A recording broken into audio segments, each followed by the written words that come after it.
It's Levern Currie, and this is my Module 3 presentation. For the presentation, I'll be analyzing a dataset that seeks to predict the changes in sea level based on the amount of rainfall in 5 countries during the month of September.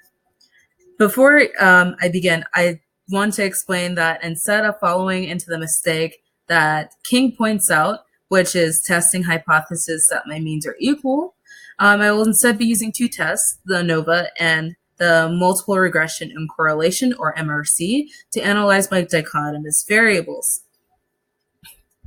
Going on, here is my hand calculations for these 2 tests. On the top upper left, you can see the ANOVA hand calculations that I did for a separate data set of my own making.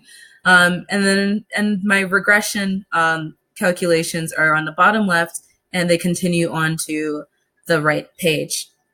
Going on. So I'm using a multiple regression correlation because one of the purposes of the multiple regression and correlation is that it is used to predict a variable based on 2 or more other variables. And as I am looking to predict changes in sea level, the MRC is perfect. Before I go on to my plots, it is important to note the assumptions of the MRC. They are that the data is linear, the residuals are normal, that there is homoscedasticity, meaning that there is constant variance among the residuals, that errors from the residuals are independent. So here is a table that our outputs for from our test. As you can see, like the residuals show the min, first quartile, median, third quartile, maximums, and then we get our t-values, standard error estimates, and in the last column we get our p-values. We had no significant no significance from our data that we analyzed. So going on, when we look at our observed versus predicted graphs, we can see that as a result of the data points being relatively far away from our diagonal line, that it doesn't seem to be a good predictor of changes in sea level.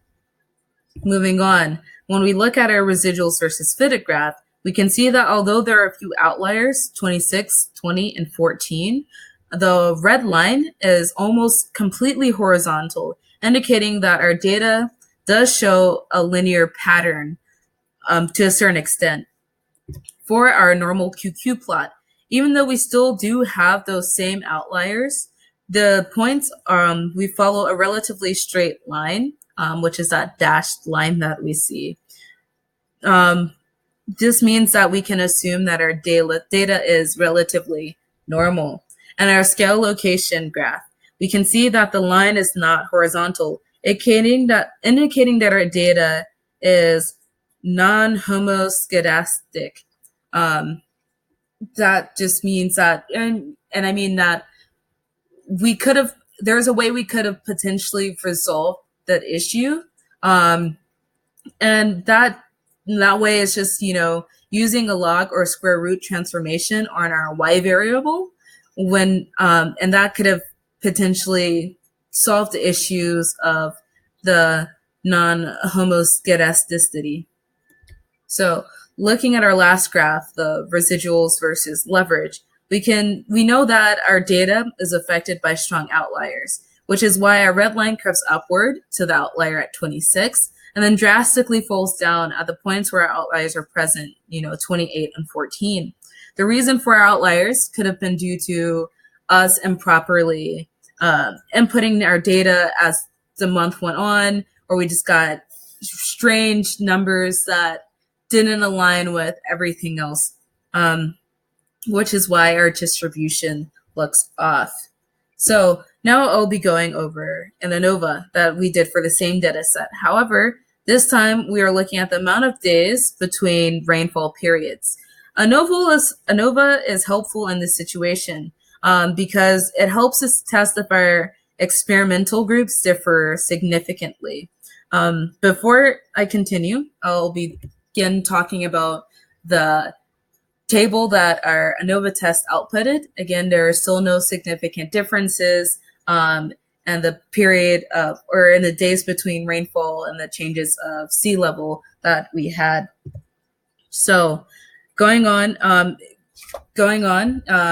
we should also talk about the assumptions of ANOVAs before we look at our graphs. So the assumptions are that our dependent variable is measured on a continuous scale, that we have two independent variables, our observations are independent, that we have no significant outliers, our data is normal, and that we have homogeneity within our variances.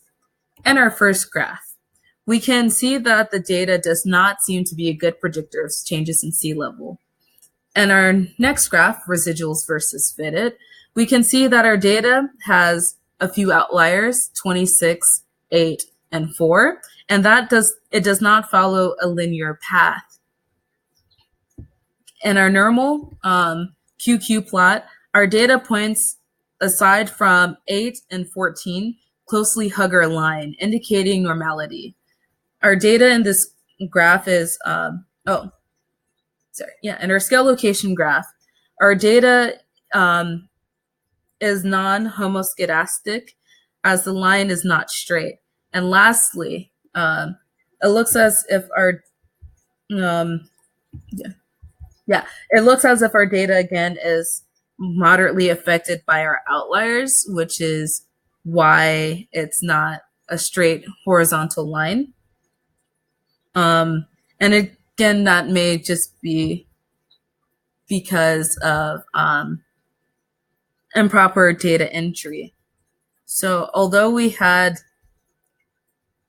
although our analyses were affected by our outliers, I think it's important to follow Cortina's advice. We understood that there were different outliers that should and shouldn't be excluded due to appropriateness. So we kept ours, as it would have been inappropriate to remove them. Again, the appropriateness was that, our outliers do indicate that there were differences in our data, and to have removed them, we probably wouldn't have found the effects or the non-effects in this case that we are looking for. This concludes my Module 3 presentation. Thank you.